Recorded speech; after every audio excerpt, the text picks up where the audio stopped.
Asmat Gurubhyo Namaha, Asmat Parama Gurubhyo Namaha, Asmat Sarva Gurubhyo Namaha.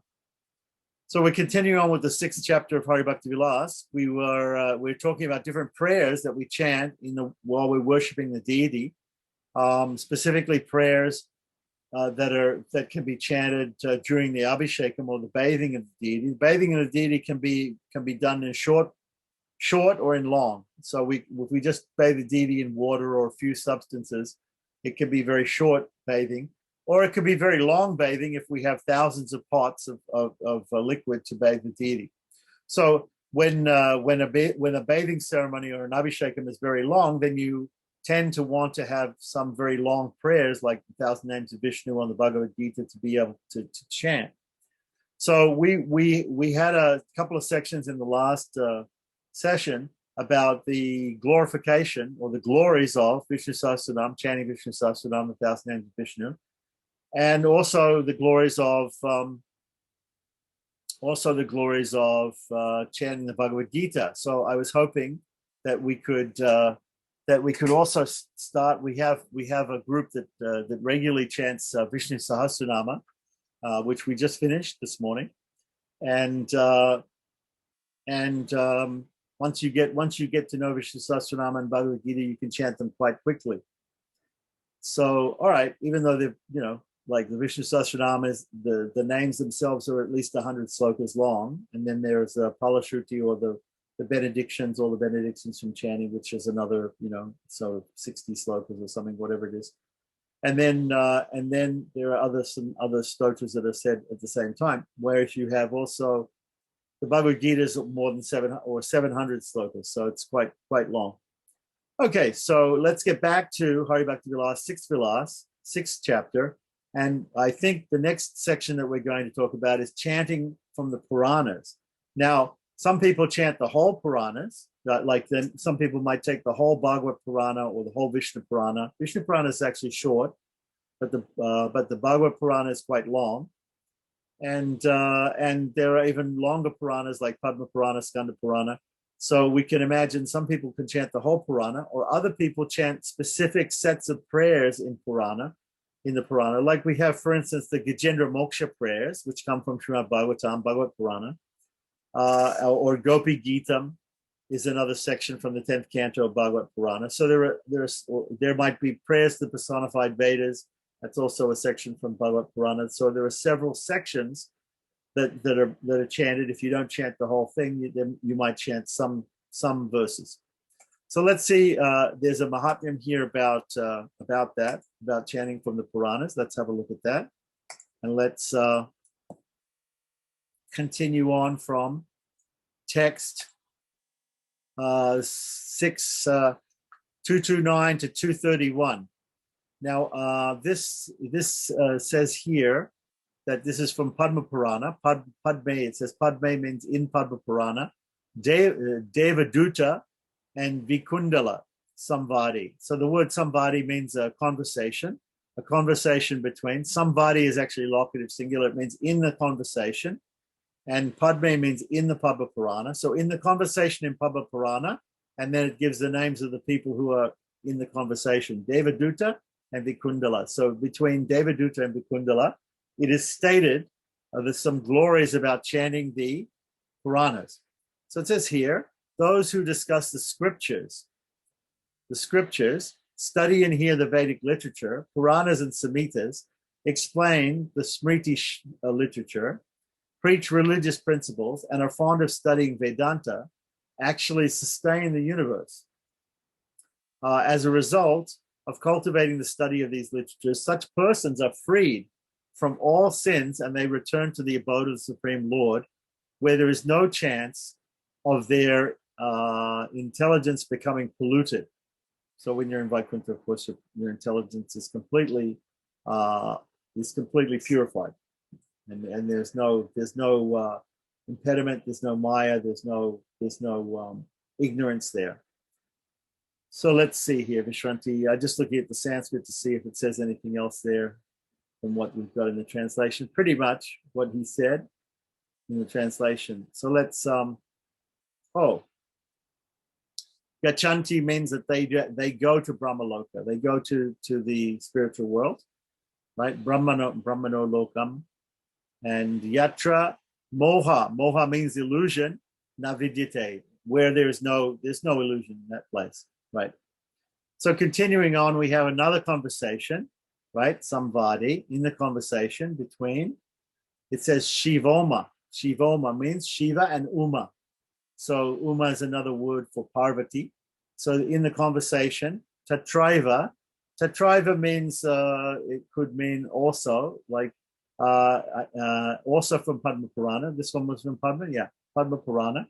So we're also in the same Purana. We have a conversation between Shiva and Uma, or Parvati, which tells us similar thing. And it says, it should be understood that a person who has studied all the Vedas and has understood the purports of all the scriptures, but has not yet heard the Puranas, is not fully in possession of spiritual knowledge. O Parvati, I consider the purport of the Puranas to be more confidential than the purport of the Vedas. Those who disregard the Puranas are born as animals. Okay, so that's a statement by Lord Shiva. And the point being made here is that there are many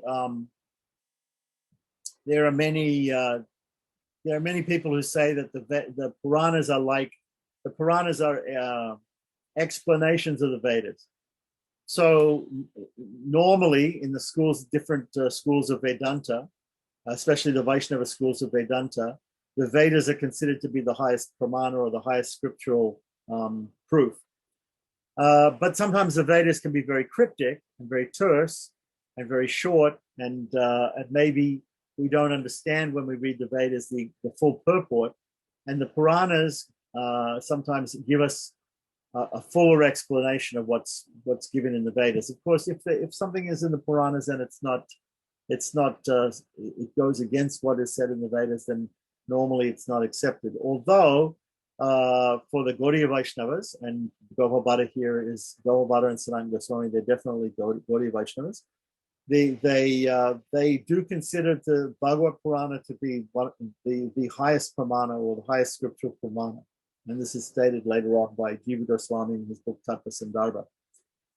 Okay, which is starts out with a basic epistemological approach of the Gaudiya Vaishnavas. So that should be read to understand the level of pramanas and which scriptures are considered to be more authentic in the sense of more the points made in them to be more acceptable than others. Okay, so continuing on with text 234 to 237, again we have from a different Purana, Brihad Naradiya Purana, which is, Brihad just means big, Naradiya Purana means it's a Purana which is about Narada or speaking, where Narada is speaking, the sage Narada. So here it says, those lowest of men who interpret the meaning of the Puranas lose the piety that they had accumulated in their previous lives. Who interpret the meaning of the Puranas. That's interesting because, of course, there are many commentaries and interpretations of the Puranas, but maybe if they misunderstand the meaning of the Puranas is what is said here. O best of the Brahmins, the Puranas are the instructors of all religious principles. Those who imagine that the Puranas juggle words to attract ordinary people go to hell. So we should accept the readings in the Puranas as being explanations of the spiritual principles given in the Vedanta, in the Upanishads. And if we don't do that, then it says here we're bound for hell. O foremost of Brahmanas, there is no doubt that one who desires to accumulate piety very easily in this life should hear the Puranas with devotion. This will ensure that the sinful reactions that are accumulated during the previous lives are destroyed. So just by hearing the Puranas, we destroy sinful karmas from previous lives. It will also attract the minds to hearing the Puranas more and more, right? Because the Puranic stories are attractive, and see, especially in Kali Yuga, it's very important that sometimes the the passages of the Vedas and the Upanishads become very dry and philosophical. And in order to get across the philosophical points, if we hear them in a story, like in the Puranic stories, then it becomes much more palatable and much more attractive. So it's also stated, when we don't know where, but this another pramana here called that says text 238. Only a person who is tightly bound by the ropes of sin and whose intelligence has been polluted becomes attracted to other literature, even after receiving the opportunity of hearing the Puranas. So we should definitely hear from the Puranas. Now, there are 18 great Puranas or Mahapuranas, and it's understood that they're divided, they're classified. Some people don't use this classification, some people don't accept this classification, but generally speaking, Vaishnavas accept this classification that there are 6 in the mode of goodness, or 6 that emphasize the mode of goodness, 6 in mode of passion, and 6 in the mode of ignorance. So generally, Vaishnavas, we tend to stick with pramanas or proofs or reading or studying the Puranas that are in the mode of goodness, and specifically Puranas like Vishnu Purana or for Gaudiya Vaishnavas, Bhagavat Purana is very, very important, like that.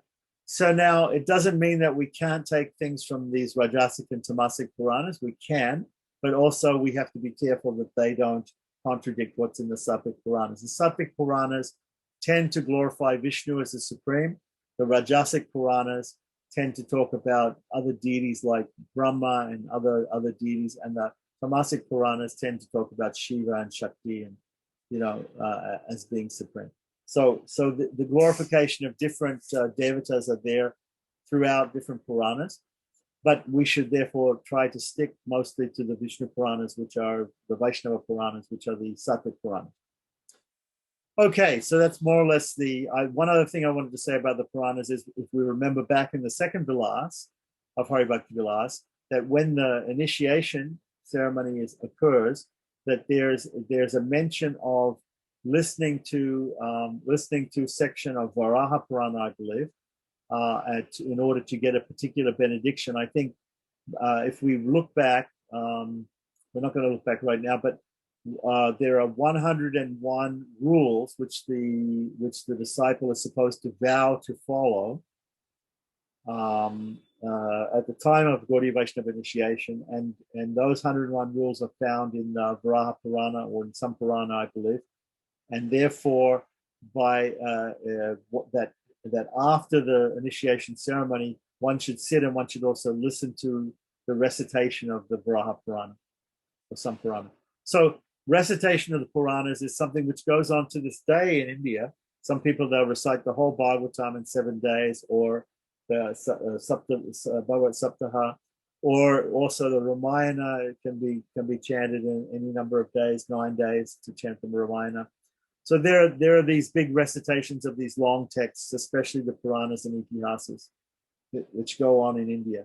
And when just to make these things more fun, although they're wonderful, attractive stories, right? The people who do them professionally in India, the persons who give these lectures and things like that, they will intersperse bhajans and kirtans and sometimes even plays and dramas in between their recitation of the different texts. Like that. So that's nice.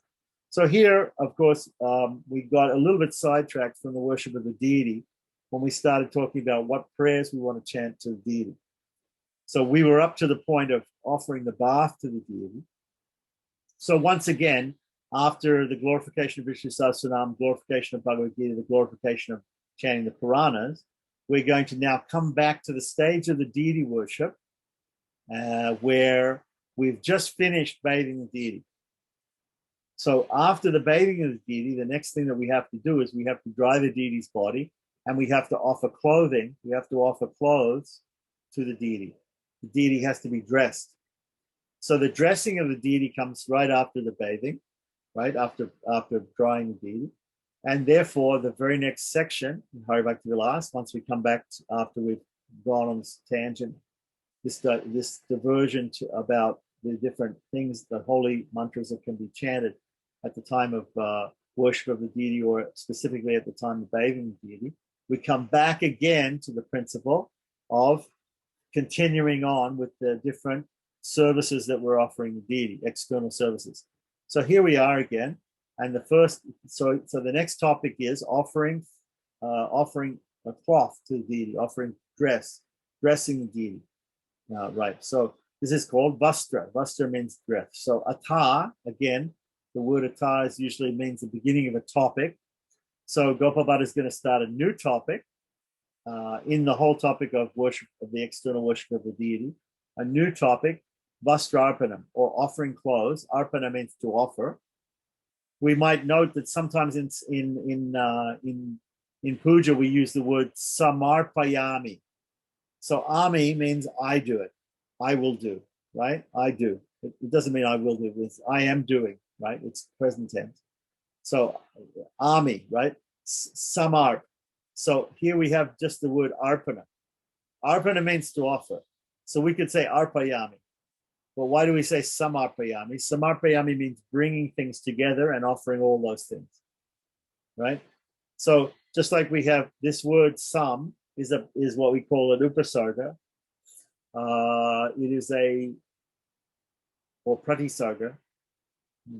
Anyway, it's a prefix. It's a prefix in Sanskrit which is put onto something to add strength to it and to also give the idea of bringing together. So for instance, kirtan, I can do kirtan by myself. I can go out and I can do kirtan, or I can sit and I can do kirtan by myself. If I bring a bunch of people together and they all do kirtan together, that is called samkirtan. Samkirtan, right? So this is a prefix, this prefix sam that we add to it. When we offer worship, we say samarpayami. Here it's just said arpanam. Arpanam or arpayami. So vastra arpanam, we offer clothes to the Lord. So here's a couple of slokas that explain a couple of verses. 239 and 240 say, displaying the snana mudra. Okay, so apparently there's a hand gesture which isn't described here in the text, but it's probably described in the purport. And like I said, all of these different offerings. Remember with mudras, when we were discussing mudras, there's first of all there's the avahana mudras. There's a set of I think not sure 12 or something mudras that are used, or 8 or 12 mudras that are used to invoke the deity, right? And then after that, we show that deity that we've just invoked of Lord Krishna. We show him this I think 17 mudras, ending with the Bilva mudra, which are very auspicious mudras, which show auspicious things like Shankha Chakra, Padagadva, different ornaments and weapons of the Lord. Venu, Bilva, the flute, the Bilva fruit. And we show this to the Lord to please him. And in fact, it was mentioned before in the beginning about mudras that we then again offer those 17 mudras again. So that was when we were starting out the deity worship, the external deity worship. We used those mudras. Now, each and every other service that we offer, there'll also be an accompanying mudra. So just like you can think of a mudra as being a way of showing your intention to the deity. These are specific mudras. The mudras that we use for invoking the deity show our intention to invoke the Lord.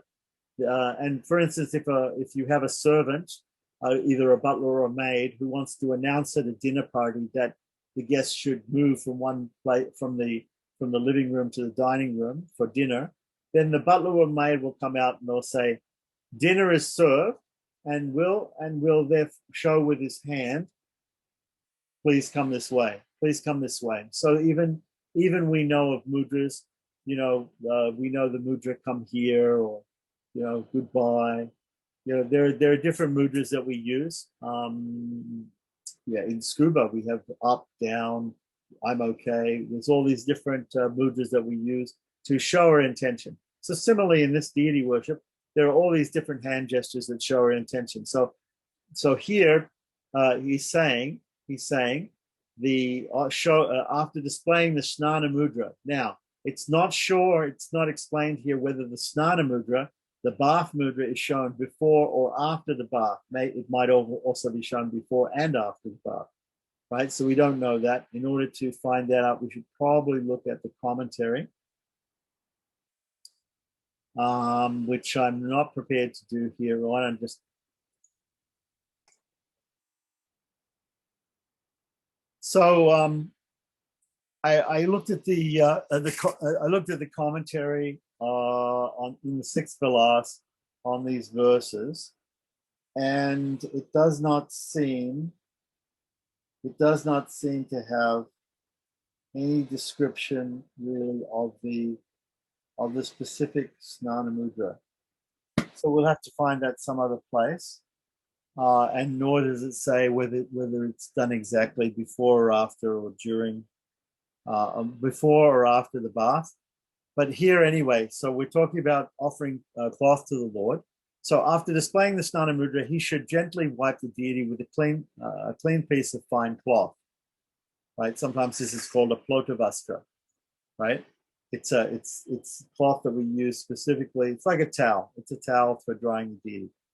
He should then offer the Lord a nice dhoti and chadar.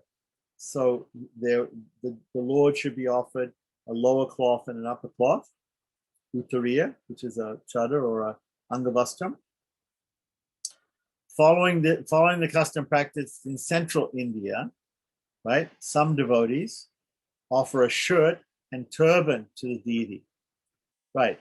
So in central and northern India, they have, because in South India it's very warm, so normally people just wear the lower cloth and they wear an upper cloth wrapped around the top of the body in some way. Maybe exposing the chest, and maybe it's wrapped around the waist even, especially for men. And so therefore, in northern India, where it's cooler, the temperatures tend to be cooler, right? So sometimes people offer a type of shirt to the deity, and or a turban to the deity. Okay. So continuing on from the Matsya Purana, it talks about this a little bit more. One should dress the deity according to the prescribed procedure of offering clothes that are practiced in one's particular part of the country.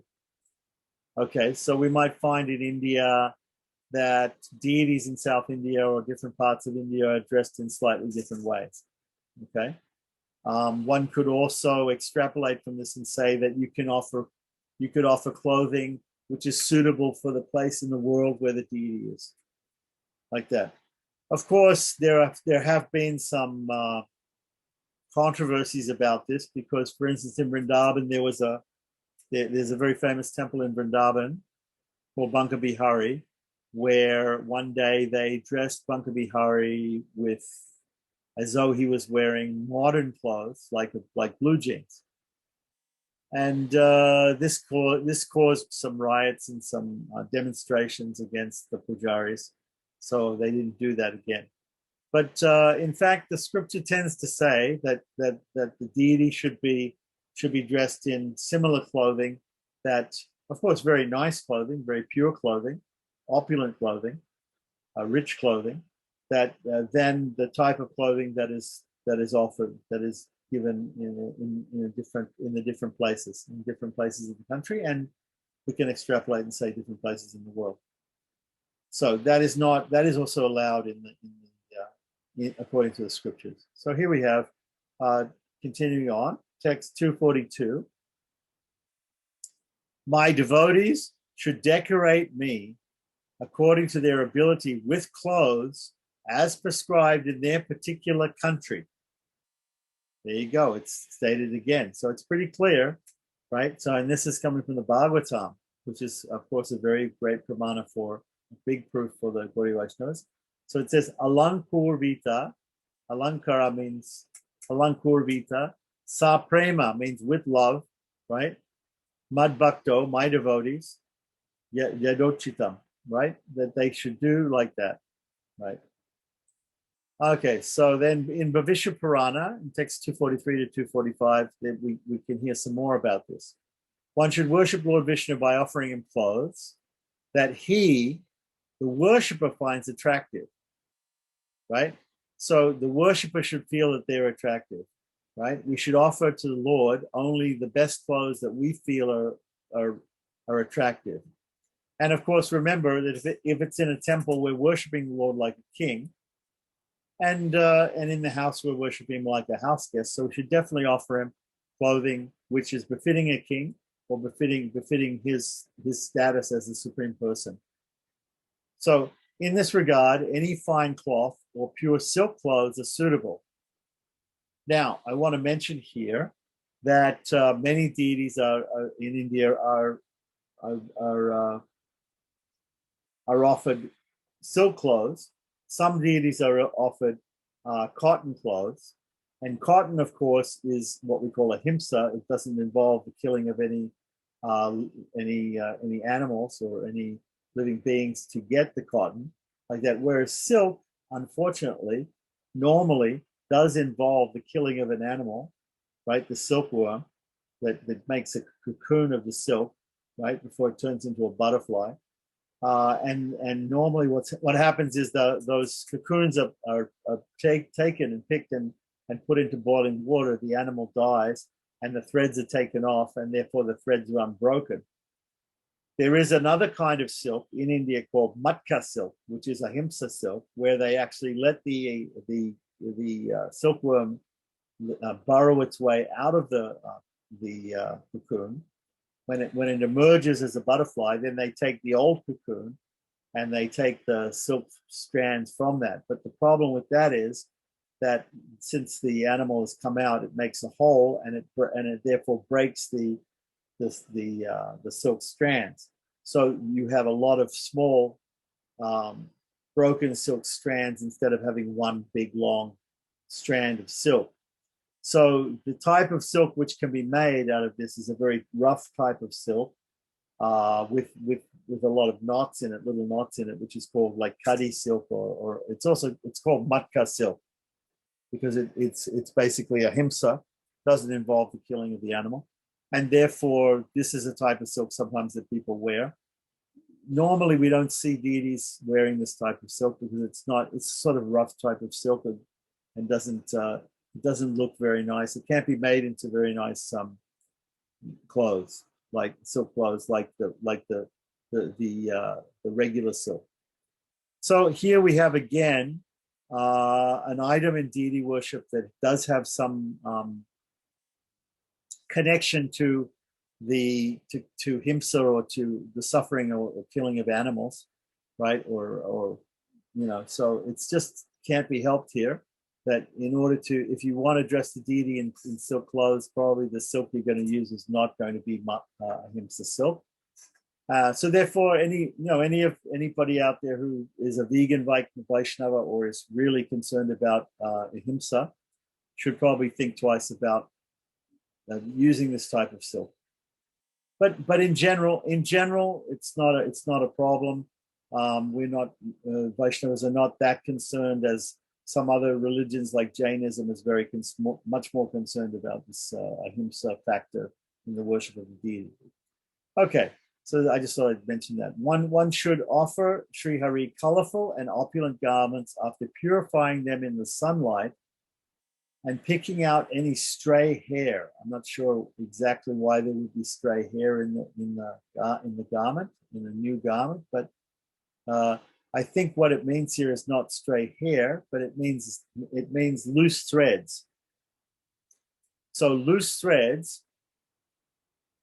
are considered to be inauspicious and ritually impure. So we find, for instance, that with our own clothing, if we go to India and we buy a dhoti or we buy a sari, a lot of times a dhoti will come in a set, and there'll be a lower part of the dhoti, and there'll be the angavastra, the uttariya, the upper cloth, the chadar that goes with the dhoti will be attached to the dhoti. So it's all made in one piece, and then there's a section. There's a part between the dhoti and the chadar which is a little less woven, and it's very clear that you cut it, and you separate the two pieces. Similarly with the saris, with ladies' saris, they have a sari, and a lot of times connected to one end of the sari is a piece called the choli piece. It's a piece that the ladies make the bodice that covers the upper part of the body from. Okay, so this part can also be part of the sari and can be cut off.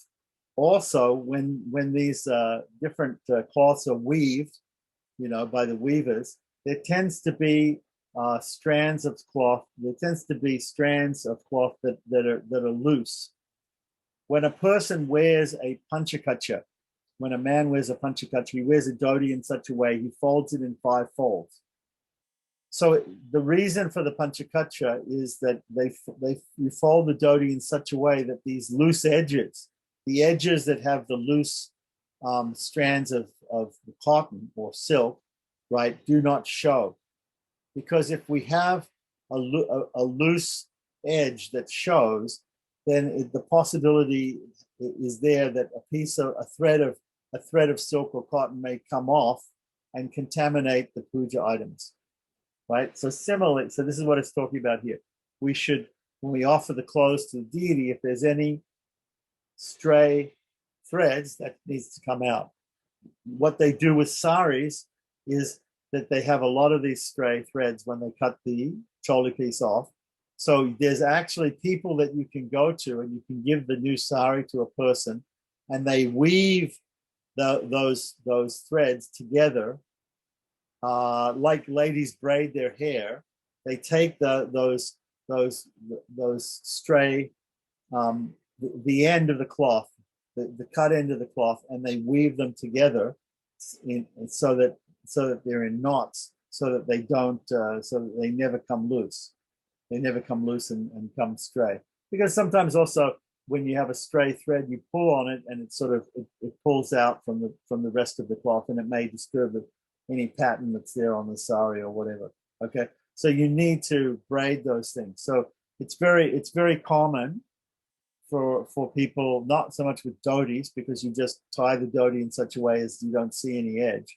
But with saris, because you will see the edge like that, mostly in the way that, of course, there are certain ways of tying a sari also where you don't see the edge, which is called the muddy sari, or the there's a Brahmin way of wearing the sari. But in general, if you see an edge on a sari like that, which is frayed, what they do is they take it to somebody immediately after they cut the blouse piece off, and they weave it together, and it's not a problem. The other thing, of course, that you take a sari to people for is to sew a sari fall on it, which is an extra piece of cloth.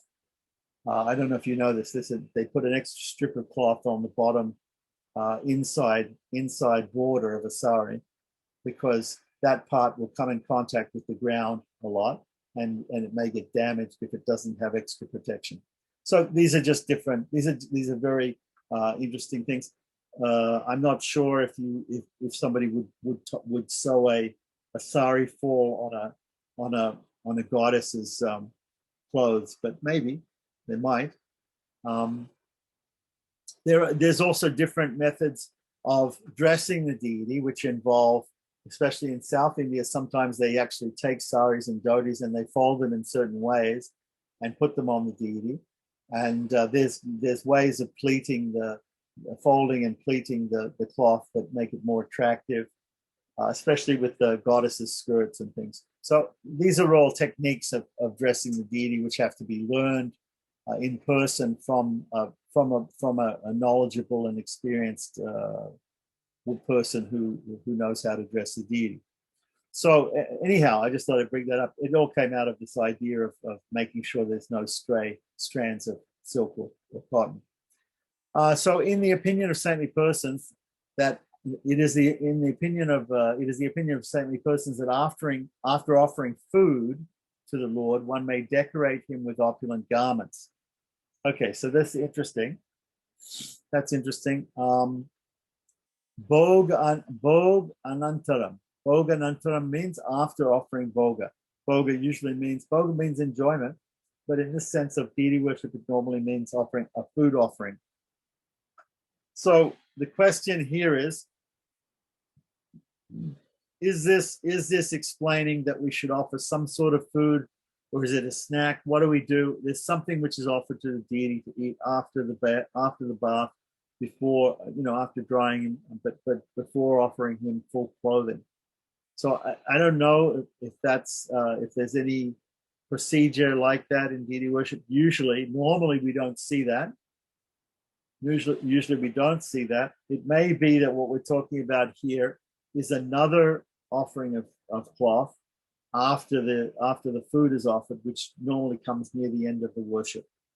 So we don't know exactly the context of this. We'd have to find it's said in Bhavishya Purana. So we find the actual context in Bhavishya Purana and find out what exactly this means. Otherwise, if there's some prayoga that talks about that, there might be the redecorating or redressing of the deity at a certain point. It may be that we offer food to the Lord, and after he eats the food, he wants to change his clothes. Right? So, okay. Continuing on, we talked about the general topic of dressing the deity. So there were several parts of it which we didn't explore fully. The first part was, after the bath, we have to dry the deity's body or wipe down the deity's body with a towel, or what's called a plotavastra. So here in 246, we're going to talk about that subsection, that limb of dressing the deity. Part of dressing the deity would be, first of all, to dry the deity's body, right? And we can consider drying the deity's body as also part of the bath. It's the last part of the bath. It's the first part of offering the clothes. Okay. So Ata, again, starting a small topic, right? Srimada, Angamarjana Mahatmyam. So we have the glories of Marjana, means cleaning. Here is translated as wiping, right? We could say toweling off or drying, right? The deity's body. So we have the Dwarka Mahatmyam. Not sure exactly where this is from. It's obviously from some Purana, probably. We saw this Dwarka Mahatmyam before, I think, from Skanda Purana, or it may be from Padma Purana. Anyway, it says, the sinful reactions accumulated from the previous 100,000 lifetimes of a person who wipes the body of Sri Hari with a cloth after bathing are nullified. Okay, so that's nice. So drying off the deity, that is a pious activity which frees us from the sins accumulated for 100,000 lifetimes. Now, that was a pretty short Mahatmyam. That's just a one-verse Mahatmyam about wiping the deity down and cleaning the deity, drying him off. So now we have a Mahatmyam, a glorification of the glories of offering clothes, which is the major section that we're talking about here. So, from the Narasimha Purana, we have a devotee who nicely and devotedly decorates Sri Vishnu with upper and lower garments, right? Vastrabhyam. The word vastrabhyam is used here, which is a dual case ending, so it means two types of cloth,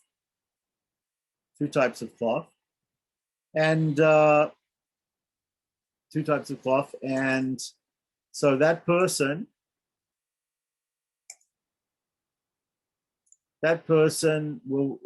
becomes qualified to reside in the abode of Chandra, which means Chandra Loka, which is a heavenly planet, and thereafter, after he has enjoyed that heavenly planet of Soma Loka or Chandra Loka, he goes to the abode of Lord Vishnu. So next, moving on to text 248 to 249 in the Skanda Purana. Again, in a conversation between Shiva and Uma, or Shiva and Parvati. See, it says Shivoma Sambhade, right?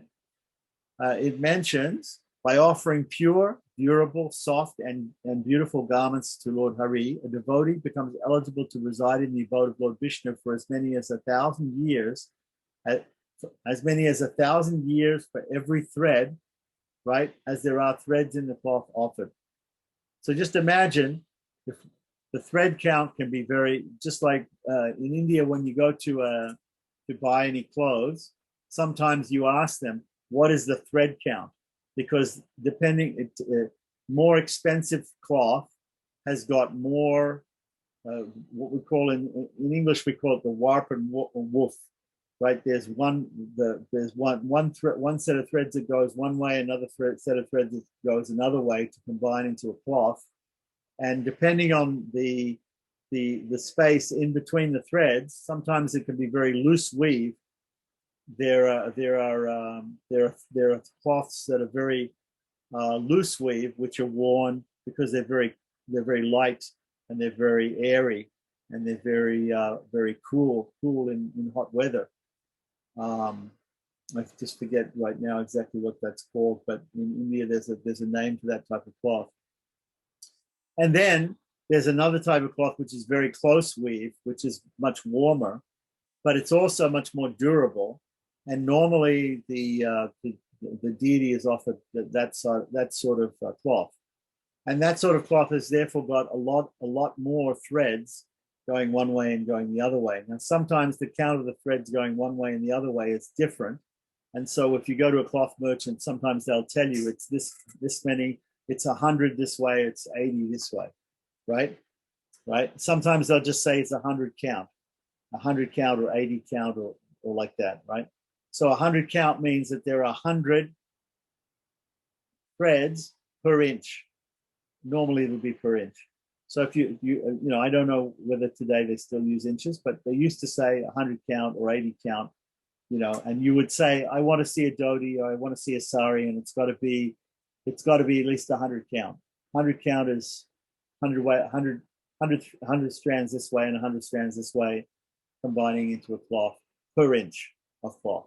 So like that. So it can be very densely weaved, or it can be very loosely weaved. Kota, that was on the tip of my tongue. That is the name of the cloth. If you go and you buy a kota sari or you buy a kota bandi, you might buy a kota dhoti, right? The kota is the name, especially. I'm not sure if it's a Hindi name or not, but if you go into a cloth shop and you say, I want a kota cloth. Kota cloth is very see-through because it's very open weave. It's very light. It's not so durable, but it doesn't have so much strength, but it's very cool, especially in very hot climates. So I remember when we opened the new Melbourne ISKCON temple, that the head of ISKCON Australia brought special dhotis for the pujaris to wear, right? All matching dhotis and chadars. And so I remember Kurmadas, he was one of the pujaris who was given one of these sets of clothes to wear at the opening ceremonies. And these dhotis were like kota. They were very, very open weave. So he wore the dhoti and chadar, and he was standing up next to a brick wall, and I could literally see the wall through his dhoti. I could see the lines in the wall through his dhoti. He was quite embarrassed because it looked like basically he was wearing see-through clothes, So there are types of clothes like this, but of course, if one is wearing a coconut underneath, it's not obscene, but there are people who wear kota saris, kota dhotis like that because it's much lighter and much cooler in India. So that type of cloth can also be offered to the deity, but in general, we offer the weave of the cloth is much tighter, and therefore it's more durable, and therefore we can do more patterns on it. There are lots of things that we can do with that type of cloth, like that. And as a result, every strand of cloth offers us some benediction, like that of 1,000 years. Reside in the abode of Lord Vishnu for as many as 1,000 years for each cloth, each thread. Okay, so if you actually get to look, this is an example of Shastric hyperbole here, because we know that if you go to the abode of Lord Vishnu or Lord Krishna, if you go to Krishna Loka or Goloka or Vaikuntha, you never return. So it's just hyperbole here to say that you go there for 1,000 years for every strand of that there is in the cloth. Anyway, let's continue on. Text 250 to 252, again from Vishnu Dharmottara. And we'll notice, just as an aside here, we notice that Gopal Bhatta and Sanatana Goswami, they're quoting the same scriptures over and over again. Padma Purana, Skanda Purana, Vishnu Damodara. We have these Bhavishya Purana sometimes, but more often than not, we get these same Puranas coming up as proofs, as pramanas, as quotes for these different activities. So here we have some more about the clothes, and it says by offering the Lord clothes made of deer's hair. I'm not exactly sure if we can see. Can we see deer's hair here? Okay, so deer's hair. Anyway, let's just take that as being correct translation. Deer's hair. There are different cloths in India that are made of the hair of animals, right? So, for instance, we're familiar with cotton, which is a plant, right? Which is the hair. We're familiar with silk, which is coming from the silkworm. We're also familiar with wool in the West. Wool is coming from the hair of a sheep, right? Or it could be a goat, right? We have the pashmina. We have a special type of wool, which is very, very fine, which is very, very strong, which is very, very warm, which is used to make blankets or chaddars out of, or wraps or shawls, let's say, out of pashmina. Pashmina is the hair of a goat, or it's some pashmina is the hair of the chin hair of goats. You can imagine how many goats' chin hairs you have to get to make pashmina wool. So it's very, very, very, very expensive. Whereas, sheep, coming from Australia, I can tell you, sheep wool is not expensive because there's a lot of it. Whereas the goat hair is maybe, deer's hair here sounds like it's very expensive and very uncommon. Okay, so it says here, if you offer clothes made of deer's hair, then all your ambitions will be fulfilled, because what is a very opulent clothes made of deer's hair. There's a specific type of deer in South India. When Krishna talks about going to the forest and sitting in the Bhagavad Gita, he talks about going to the forest and sitting on a deer skin. The reason for sitting on the deer skin is, of course, there's different benedictions. We'll find out in the 17th Vilasa, Hari Bhakti Vilasa, which is about Puruscharya or Puruscharana, the process of perfecting the Diksha mantra, which is given by the Guru. In that, different types of seats are explained. And here we're talking about deer's hair. But if we have a deer skin, to sit on that's a particular type of seat. The benediction coming from that type of seat, which we'll find out, is knowledge. That specifically knowledge comes from sitting on a deer skin, whereas mystic cities comes from sitting on a tiger skin, and purity comes from sitting on kusha grass or wool. So there's these different benedictions that come from sitting on different types of asanas. So here we have that the deer skin is auspicious. Again, to get the deer skin, obviously the deer has to die. Normally we would not recommend killing deers, but the deer has to die. And after the deer has died, the skin can be used, and is used by different sages for sitting on as deer skin, either as clothes or also as sitting on for meditation, according to Bhagavad Gita. Now, the hair itself of the deer, therefore, is pure, right? So this particular type of deer is called, this deer skin is called a Krishnarjuna, because the particular type of deer is called a Krishna. That deer is a spotted deer. It has a blackish sort of complexion, and it has some spots on it, like that. So it's dark and it has spots like that. That particular type of deer is there in India. The exact botanical name of that deer, or sorry, not botanical, but the scientific name of that animal, I don't know. But I do know that the king of Mysore presented two of those deers, a male and a female, to the king of Hawaii hundreds of years ago.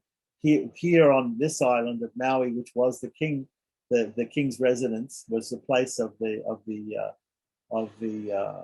palace of the king in previous times before they moved it to Honolulu. Okay, and at that time, the king let those deer go free, and now in Maui we have those South Indian deer, which are used for deer skin and for deer hair, right? We have those roaming all over the place here on Maui because they were originally given by the king of Mysore. So that's an interesting, fun fact that you can know. Okay. So here we're talking about deer's hair, which is considered auspicious, also probably very valuable. right? If we make clothes out of that and we offer them to the Lord, all our ambitions will be fulfilled. A person who offers clothes made of cotton to Lord Janardana receives the opportunity of residing in the abode of Lord Vishnu for many thousands of years, as there are meters of cloth used to make them. So here, instead of strands of cloth or threads of cloth, it's mentioning meters of cloth. Okay, meters of cloth, right? And again, it's Shastra hyperbole, because obviously if you go to the abode of Lord Vishnu, you never return. Okay, so, oh Brahmanas, the more expensive the clothes are, and the more pure they are to be considered. So very expensive clothes in India, for instance, if you go to, in Bangalore, there's a place called Chickpet Cross, and you go there, there's a particular store where they sell what we call Rani saris. And a Rani sari, we have Maharajas and Maharanis. So a Maharaja is a king, a Maharani is a queen. So a queen would wear a particular sari, and this sari would actually be too long, too wide for the lady to actually walk around in it, right? Because it's so opulent and it's so big. It's made with, it can be made with real gold thread jari. There's a particular thing called zari or jari, which is probably an Urdu word, right? Coming from, because the letter Z is not there in Sanskrit or Hindi, but anyway, so zari or jari is a type of weaving in of different colored threads to show a certain pattern, especially on the border of saris and dhotis. This is called jari work. And it's very common with the clothes of this embroidery, this heavy embroidery work that is done is very common on deity dresses, especially in Vrindavan and other places in India. You'll find that, and especially Muslims do it. Actually, it's very common that there are Muslim people doing this, and they make clothes like this for human beings as well. But specifically for deities, they do a lot of this embroidery work. There's simple embroidery work that they do mostly up in the Lucknow region of Uttar Pradesh, which is called chikan, chikan, Chikan, chikan. So chikan is a type of thread work that they do in clothes, right, like that. But when it becomes even more intense than chikan, it becomes very with different colored cloth, also with different colored threads, and more tightly woven. It's what we call jari work. Now, sometimes that jari work or that embroidery work on the body of a sari or on the hem of a sari is done with pure gold thread, gold or silver thread. So that makes it very, very opulent, right? So here we're talking about opulent clothes. How can clothes be opulent? They can be opulent with gold thread in them, if there's gold thread jari in them. So, for instance, if you want to go, I know in South India, I had a dhoti that I bought in South India. It was very expensive at the time for me. Nowadays, that amount of money would not be so much, but it probably costs a lot more to buy that dhoti now. It was a special dhoti that I bought for puja. It was a silk dhoti, pure silk, not matka silk, not ahimsa silk, but the pure shiny silk. And because matka silk tends not to be shiny, it's very rough. So the pure, shiny, factory-made, loomed silk, and it had two borders on it. The one border was green and one border was red. This is called in Ganga Yamuna. The Ganga is the green border. The Yamuna is considered the red border. Okay, so sometimes you can wear it showing the red border. Sometimes you can wear it showing the green border. This is very common. Is a very common and traditional pattern for dhotis in South India. Okay, so this Ganga Yamuna dhoti. Now, the good thing, the interesting thing about this, not only was it pure silk, but it had gold jari. It had pure gold thread mixed into the pattern, which was embroidered on the red and green borders. Okay, so that was with the gold gold thread. Now it can either be pure gold thread, or it can be silver thread, which is gold plated, or it could be, it tends to be pure gold thread. Okay, so if you buy a dhoti like this, you have to buy the gold. You're buying gold. This part of the dhoti is gold, like that. So what happens is, people who buy these dhotis, they wear them for some time, and then after a while, maybe they get old, maybe they get torn, maybe they get holes in them. What you do is you take the dhoti, you don't take it back to the cloth merchant, you take it to a goldsmith. And I actually did this. I had my dhoti, and after many years of wearing it, I got some holes in it. I took it to the goldsmith, and the guy burns it in front of you, but sets it on fire in his shop, and there's gold. The gold thread turns into gold. It just comes out it's separated out from the ashes of the dhoti, and then they pay you for the amount of gold that they've given you. You've just given them gold, and they give you the money. They give you money for it, and then you go out and you buy another dhoti.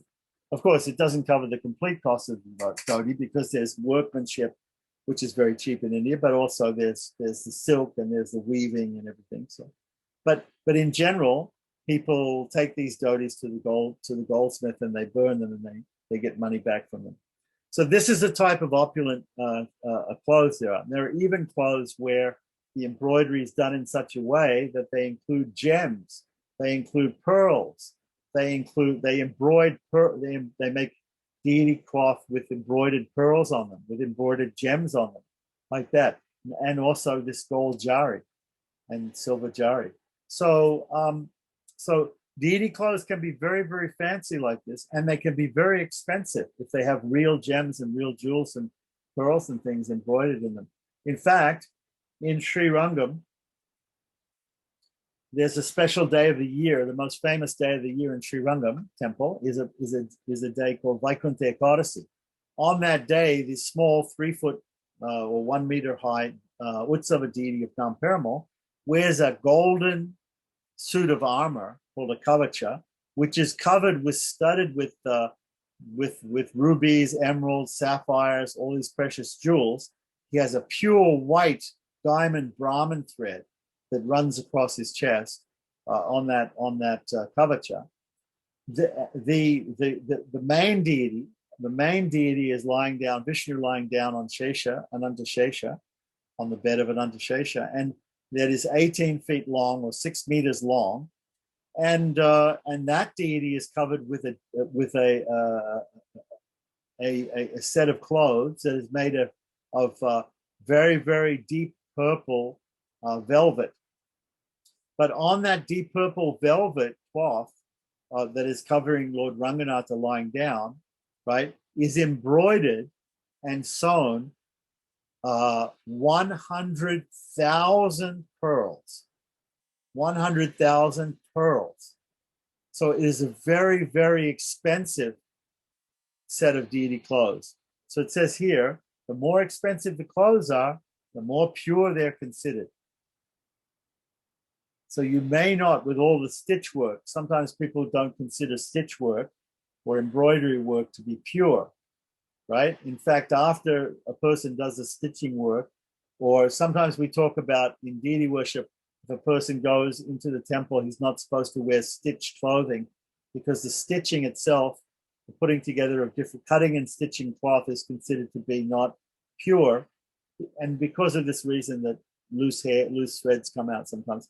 And also because a lot of times this thread work was done by Muslims in medieval India, right? They used to do this jari work, so they would consider it to be impure because it was done by Muslims, right? So okay, so it's similar to the idea of also people who work with shoes are considered impure, because they're not only it's made of leather, but it deals with something that goes on the bottom of your feet. And so that the cobbler in India, the guy who fixes your shoes, is considered very low class. So similarly, these guys who do the embroidery are sometimes considered very low class. And what they do, then they need to purify the cloth by sprinkling it with holy water before they offer it to the deity, or before they wear it themselves if they're high class Brahmins. Okay, so having said that, we have now understood that that according to Shastra here, the more expensive the clothes, right, the more they're considered pure, right? So we should definitely try to offer expensive, pure clothes to the Lord, especially in the temple where he's treated like a king. Otherwise, in the house, also some sort of nice cloth is used to silk or cotton cloth is used to make the deity clothes. So, according to the quality of the garments offered, the merit is awarded proportionately. So, we should remember that. Text 253 and 254 in the same literature. What was the same literature? That was Vishnu Dharmottara. It is said elsewhere, by offering white garments, right, to the Lord, one will accumulate a great deal of wealth. By offering clothes that resemble the color of kusumba flowers, right? Kusumba flowers. Okay, so I'm just going to look in quickly in the Sanskrit dictionary and see if we can find the word kusumba.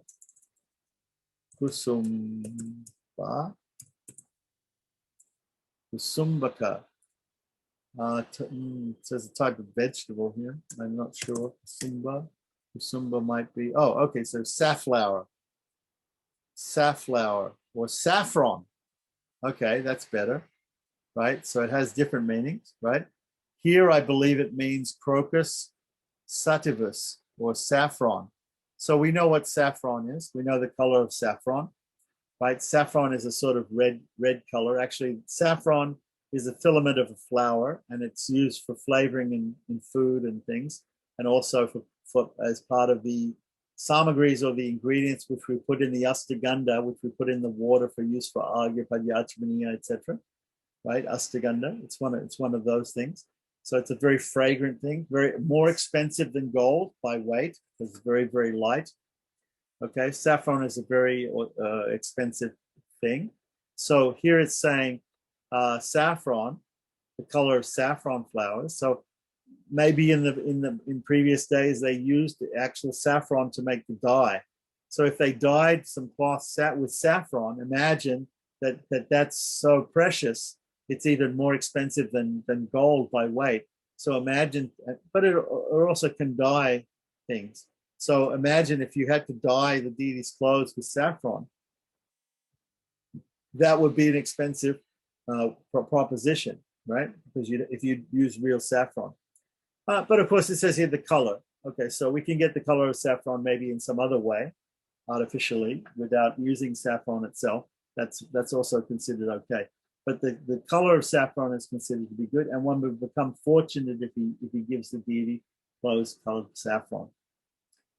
One who offers the Lord garments that are decorated with kumkum becomes a favorite of women. Okay, so this is an interesting thing. Sometimes the benedictions have something to do with the thing which is stated that gives the benediction.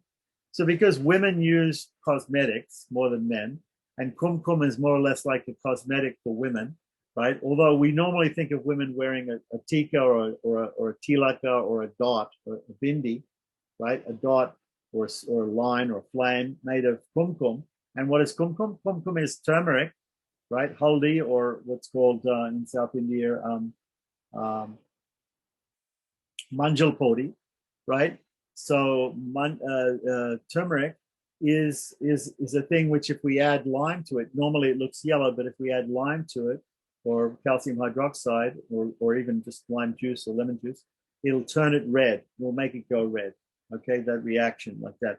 So normally when we think of kumkum, we think of this reddish power, which is a cosmetic which is favored by women, right? So they wear it on the forehead like this. In Bengal, they put it in the simanta, in the part in the hair when they part their hair to braid their hair, right? And this is the sign of a married lady, okay, Sumangali, who's auspicious.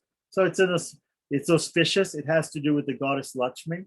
The kumkum is turmeric, and turmeric is sacred to the goddess Lakshmi.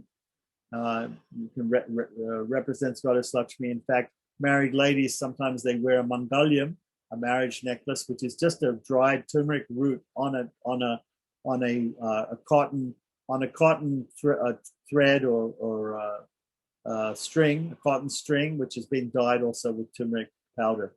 And they use turmeric on the face also as a cosmetic in South India a lot, like that. It's good for the skin. It's good for health if you eat it in cooking. Turmeric is an all-round good thing. Okay, so turmeric is kumkum. Kumkum is turmeric. It's the same thing, right? Normally, when we say kumkum, we mean the red version of turmeric, the turmeric which has been turned red by the action of lime juice or calcium hydroxide. Okay, so it's the favorite of women. Women use this cosmetic. So what do women do with it? They decorate the simanta. They put the dot on the forehead like that. They might use it for different dots on the face or things like that. They also sprinkle it sometimes if they're exposing part or all of their breasts. They sprinkle it on the breasts. This is if you read Sanskrit literature, you'll find that their kumkum is used in different ways. Sometimes it talks about somebody who embraced a woman like this and he got kumkum all over him because he embraced a woman. She was wearing kumkum. So kumkum is a cosmetic. It's a cosmetic which is favored by women. Women use it a lot. So what do you do if you give the Lord garments that are decorated with kumkum? You become the favorite of women. So I guess those persons who want to attract women, they can give garments to the Lord, which is the color of kumkum. Interesting. So best of the brahmanas, pious. Probably. We also have to remember every time we read something like this, we have to also remember that most people are worshiping the Supreme Personality of Godhead. They're not worshiping with any material desire whatsoever. They simply want, out of love of God and out of wanting to please Him, they're serving the Lord. Vaishnavas usually think of it like that. They're not usually looking for all these benedictions. But so in this case, when we see material benedictions like this, right, then we pass them off as being something to attract people who are attracted to that particular benediction, and not necessarily to pure Vaishnavas. So, but it's just something that is given in the scriptures, and we can disregard it if we're not interested in the benediction. We're interested in simply serving the Lord. Okay, so best of the brahmanas, pious people can be cured of all types of diseases by offering clothes of various colors, with the exception of blue and red to the Lord. So there's exceptions here, and the exceptions are blue and red. And here it says here, in the Nili Raktam, Vina Raktam. Vina means without, right? So Nili means bluish.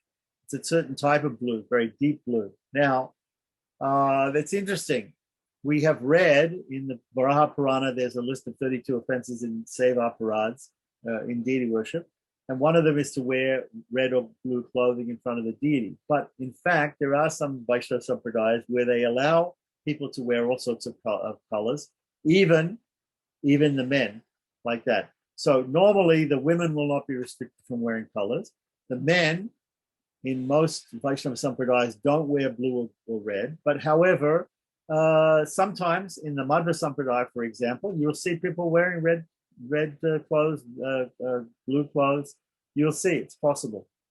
It's possible. So here we're talking specifically about the clothes which are offered to the deity.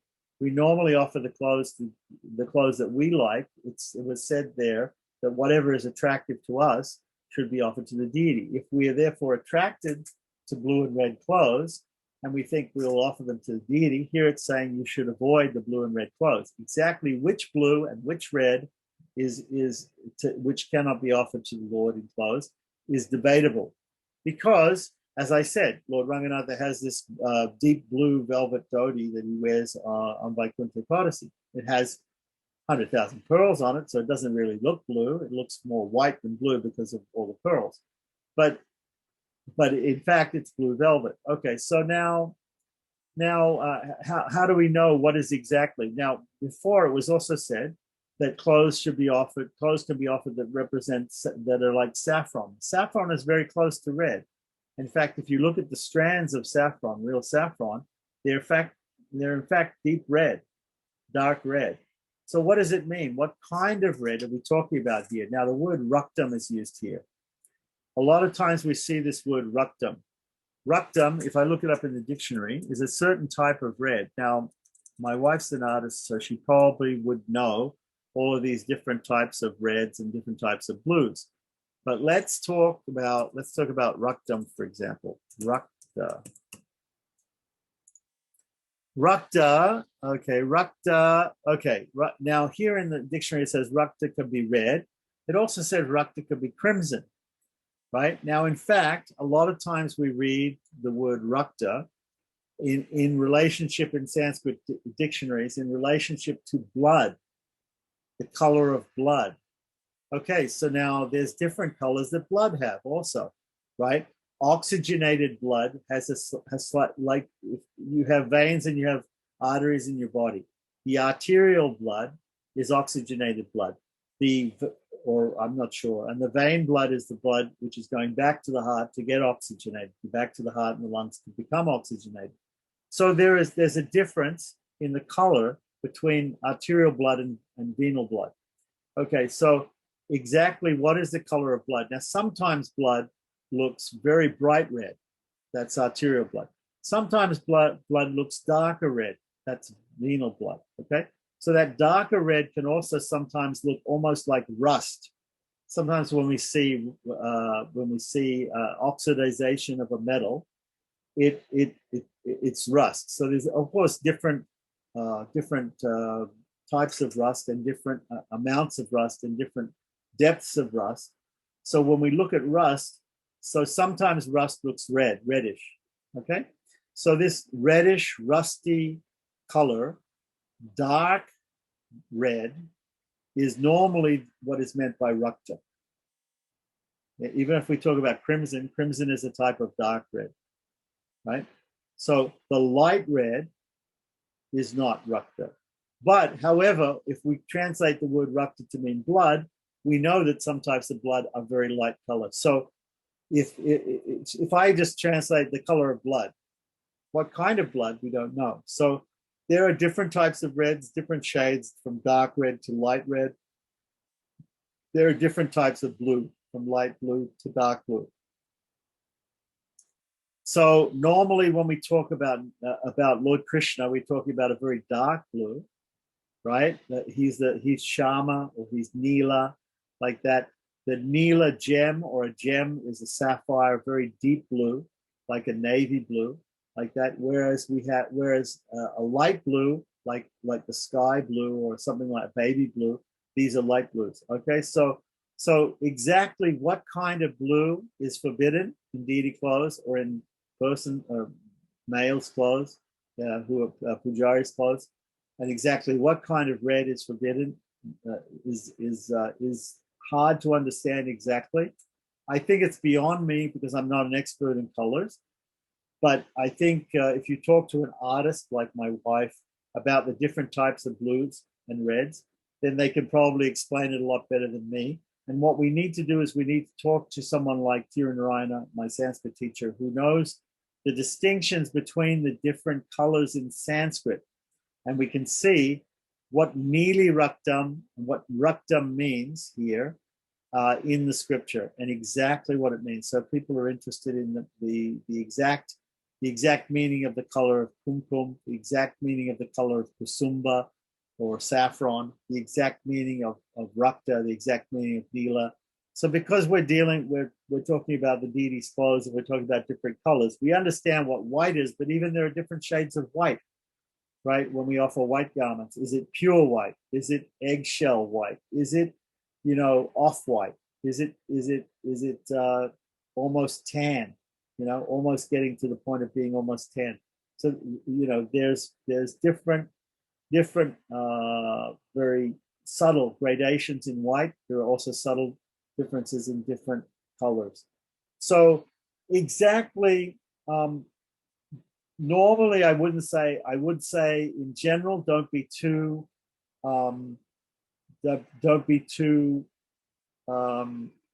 mental about exactly the color which can and cannot be offered to the deity. Basically, there's a letter by Prabhupada which says all kinds of colors can be used, right?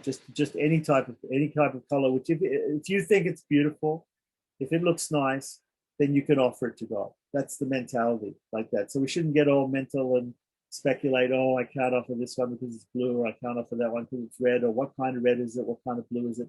Don't worry too much about that. And instead, think about the overall satisfaction of the deity. Does it look good? If it looks really nice, then we can offer it to the deity. And if we appreciate it, we think that it's beautiful, we can offer it to the deity. There's also some letters by Prabhupada when we went through the letters for compiling quotes on deity worship with Banaswami when we were doing that in the 80s, early 80s. We came across some things where Prabhupada said Krishna can never wear black. And then another letter where he said, yes, Krishna can wear black.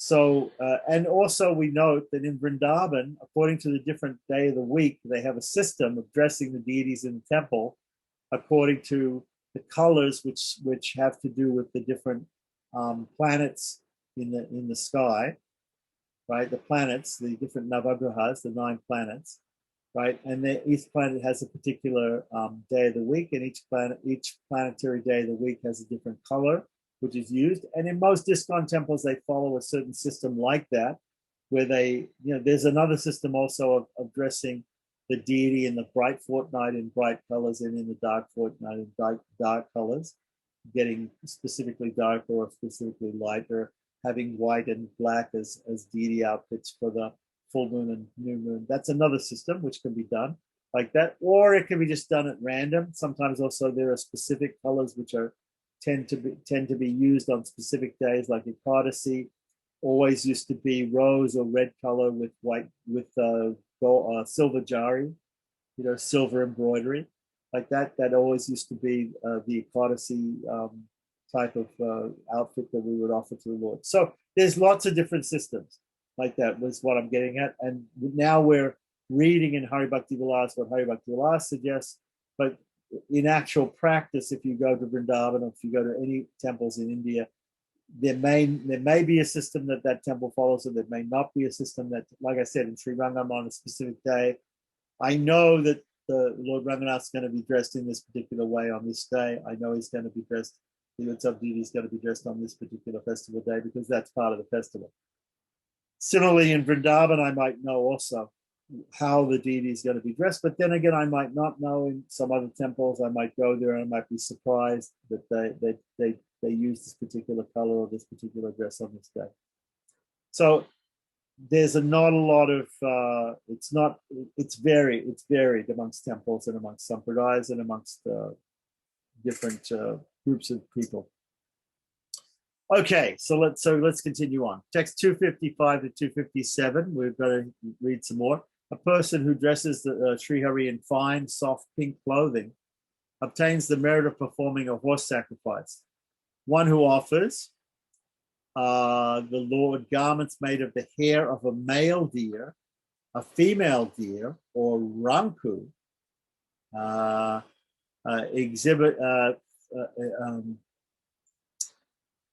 earns the merit for performing a horse sacrifice. So what's a ranku exactly? Let's look that up in the Sanskrit dictionary. Ranku is, oops, couldn't find a ranku in the Sanskrit dictionary. Rankava. Okay, rankava. A ranku is a type of deer. Okay. Right. A ranku is a type of deer. Okay. That's mentioned in Mahabharata and in Ramayana also.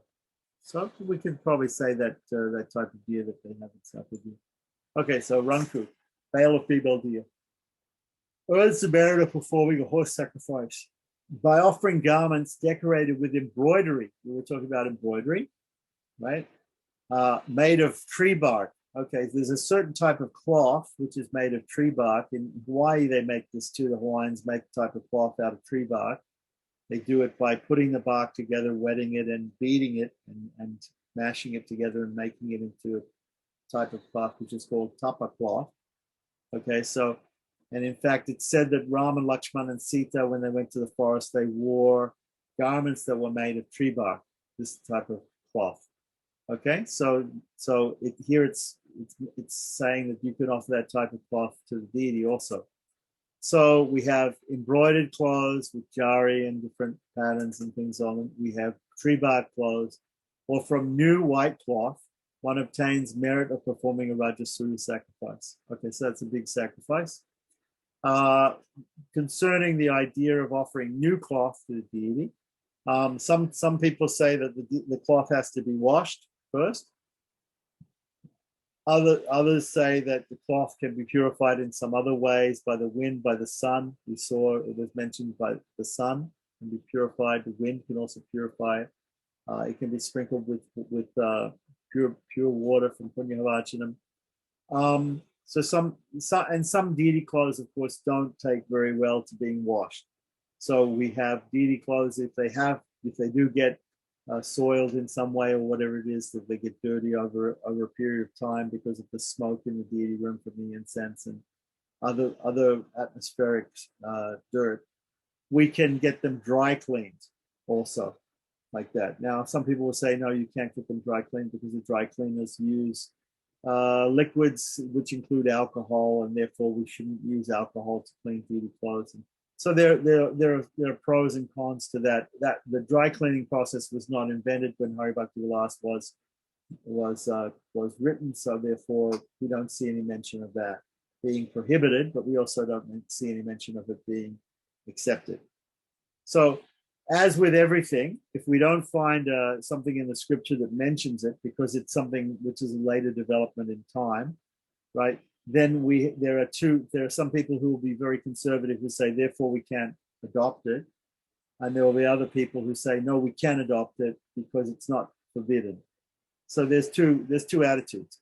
One attitude is that's not forbidden in the scriptures, so we can do it. The other attitude is that isn't mentioned in scriptures at all, so therefore we shouldn't do it. We shouldn't chance that it's a bad thing.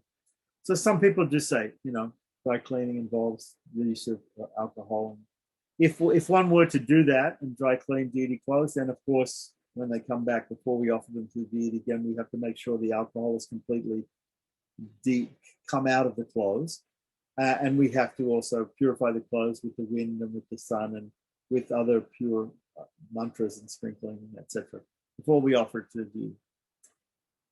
Okay, so continuing on text 258, again, Dwarka Mahatmyam, probably the same Dwarka Mahatmyam we've been reading from all the time, which I believe is in Skanda Purana.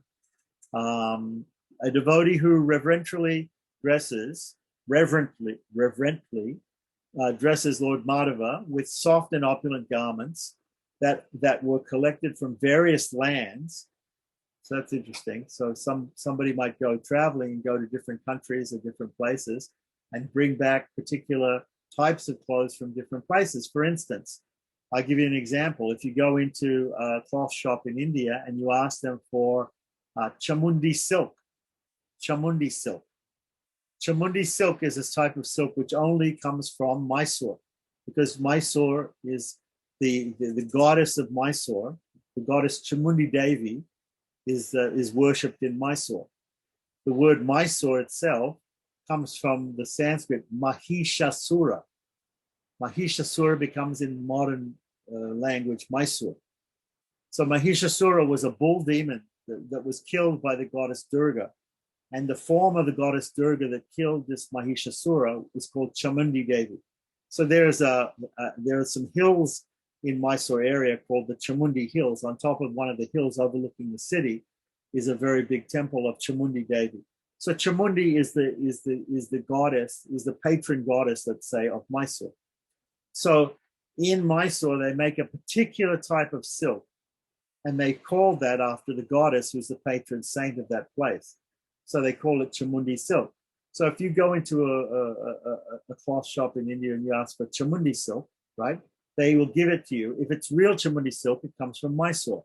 If it's fake Chamundi silk, it may be real silk, but it may be they try to make that texture of silk in some other place in India.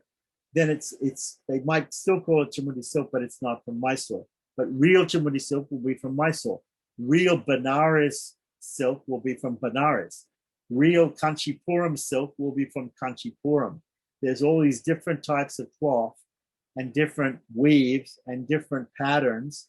So, for instance, if I ask for andhra borders, if I ask for a sari or a dhoti that has temple borders or andhra borders or different types of borders like that, it comes from a particular place. If I ask for a Bengali dhoti or a Bengali sari, it comes from a certain place in Bengal. You can observe these differences very easily if you're just in one place. If you just go to Delhi, if you go to Irwin Road, that comes off Connaught Place in Delhi, there's a set of emporiums, and each state of India has an emporium. You just go into each one. They're all side by side, so you can do this. It's a very interesting, informative, educational trip that you can take. You just go to Irwin Road and just walk into each government emporium one by one and ask them for dhotis or saris from their particular state of India. And you will see the differences in all these things. So, for instance, if you go into a very, very big cloth shop, then they might have saris and dhotis from all over the place, like that. So you can specifically ask them for a Bengali type sari or a Kanchipuram sari, Benares sari, right? What to speak of the type of pattern, the type of color, the type of the material that's made out of, the type of weave, whether it's open or closed, the thread count, whatever it is.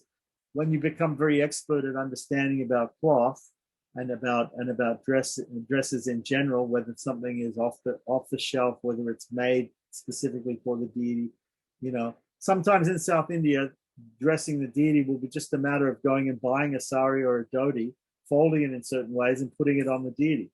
If it's a small deity, they have these small dhotis that they have. You have a small deity of Krishna or Ganesh or something, and you buy a very small dhoti and you just put it there on the deity, or you just tie a string around and fold it a few times in the front because you can't put it through his legs because his legs are fused together. He's granite.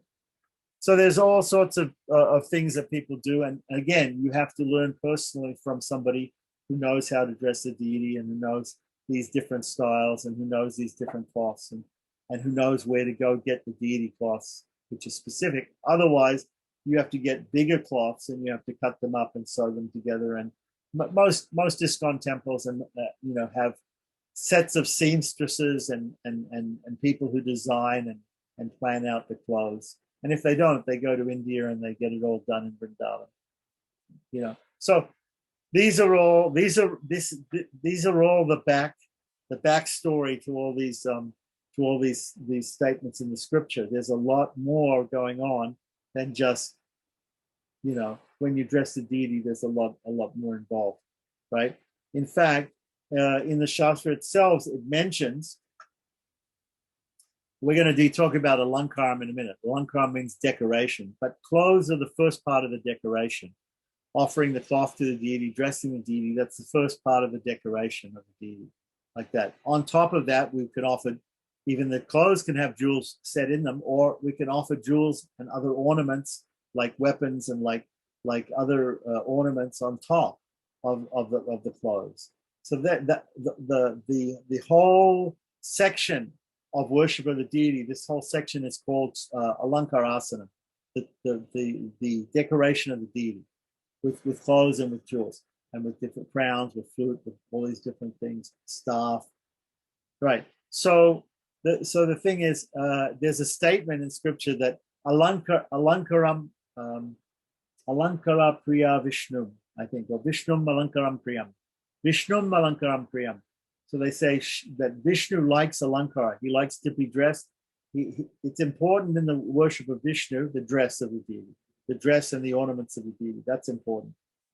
Whereas Shivam Abhishekam Priyam, that Shiva, who comes to us in the form of a simple lingam, a simple phallic stone, right, is offered bathing. That's what he likes the best. And it says Shivam Abhishekam Priyam. It says Vishnu Alankaram Priyam. It says Banum Namaskaram Priyam. Banum means the sun. The sun really likes it to be offered obeisances, to be offered the Surya Namaskara, which the yogis do. The different exercises or salutation of the sun, it's called, like that. It can be done in two ways. It can be done in a very complex way by chanting the Taittiriya Ranyaka, first part of Taittiriya Ranyaka, which is called the Arunam, and prostrating 138 times. Or it can be done in a simple way, which the Hatha yogis do today, doing the different poses, the different asanas or poses, yogic Hatha yoga poses, and which are all facing the sun and offering. Perhaps there are some beej mantras also that go along with that, some short mantras that go along with each pose. Some people do, some people don't do, and worshiping the sun. So the sun likes namaskaram, the Vishnu likes ornament, Shiva likes bath, like that. Right. The fourth line of this sloka is Brahmana Bhojana Priyaha, that a Brahman, the priestly class or the intellectual class, likes food. They like a good meal, right? So most people say Brahmana Bhojana Priyaha. So for Brahmins, they like to eat because a lot of Brahmins have big bellies and they've eaten a lot, like that. There's also another version of that which says Brahmana Bahunam Priyaha. A Brahmin is liked by everyone. A Brahmin is liked by everyone. So those Brahmins who don't want to chant the sloka saying that they eat a lot or they like to eat, they say Brahmanam Bahunam Priyaha, like that. Brahmins are liked by everyone. Or Brahmins like everyone, or Brahmins are liked by everyone. Anyway, so that's a sloka. Okay, so we know now that Vishnu likes alankar. He likes being dressed and decorated nicely. Of course, these are only generalizations and stereotypes, right? All deities have to be dressed nicely. All deities have to be bathed. You know, we offer namaskaram to all deities, not just the sun. So these are generalizations or stereotypes, but in one sloka. I'll find that sloka if anybody wants it. I think definitely the last line is Brahmana Bhojana Priyaha. The first lines is Banum Namaskaram Priyam, Shivam Abhishekam Priyam, Vishnu Malankaram Priyam, Brahmana Bhojana Priyaha, something like that. Anyway, okay. So now we'll continue on. So a devotee who reverently dresses Lord Madhava in soft and opulent garments that are being collected from various lands, after purifying them in the sunlight, will reside in the abode of Lord Hari for many durations of Manu's reigns, as there are threads in the garments offered. Again, Shastra hyperbole. When we know that we go to the abode of Lord Hari, we never return. Okay. So text 259, Ata Vastra Arpana Nishida. What is prohibited? Nishida or Virodi. Virodi means an obstacle. Nishida means something which is prohibited. Nishida means prohibited. So what clothes are prohibited from offering? What clothes can we not offer? A prohibition in regard to offering the clothes. Right. So from Vishnu Damotra, it said, right, one who offers the deity blue clothes, old clothes, a cloth that has been used by others incurs all types of sin, right? So here we have, it says Nili Raktam. Nili Raktam. I'm going to look up Nili Raktam again and see exactly what Nili Raktam says in the, but remember we were talking about Nili Raktam as being blue and I don't find Nili Raktam itself in the dictionary. Nili we find. Nili is equivalent to Nila, right? Which is dark. It says here dark blue or dark green. It also says or black. So it could also mean black. It could also mean dark green or dark blue. You know that black or that blue that is so dark, like the monsoon cloud. Krishna's like the monsoon cloud. Sometimes it's called blue, sometimes it's called black. It's so dark blue that it's almost black, like that. So Nili and Raktam, of course, again, we discussed the meaning of that color is like blood, like the color of blood. Or anyway, it can be crimson or it can be type of red. Okay, so we can't offer those type of clothes to the deity. We can't offer old clothes. The word for old here is jirnam. Jirnam doesn't just mean old, it can mean broken, it can mean torn, it can mean with holes in it, right? Any of these things. It can mean with spots on it, of dirt, like that. if it's been, so this type of cloth cannot be offered.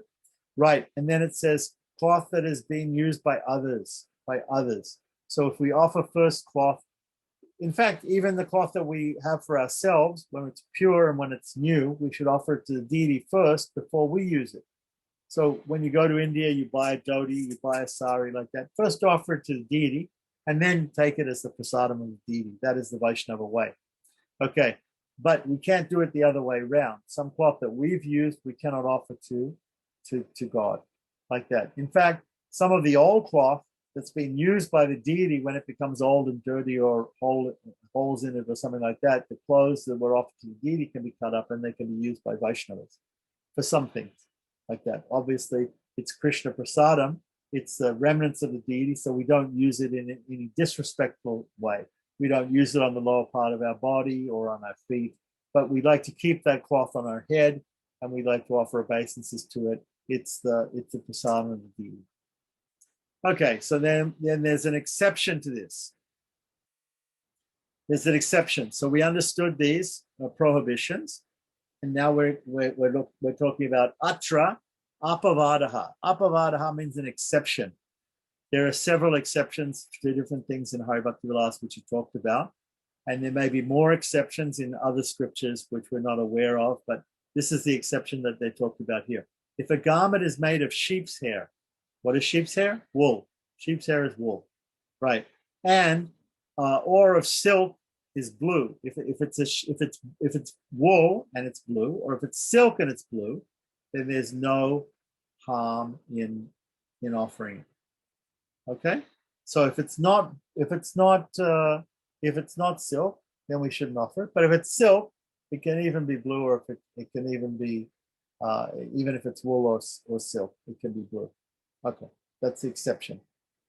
All right, so now we're coming to a new section. This section is about the upavitam, right? The yajñopavita, or the sacred thread of the Lord. So I think I was pretty thorough today, and I went over all the points like that. And especially, I'm not sure if anybody has anything. Obviously, you all know also about deity clothes and about jari and stuff like that. I tried to go into as much detail as I could think of about the actual practical application of making and buying and using deity clothes. And I'm sure there's people that know a lot more about the subject than me, but that's just what came to me off the top of my head. And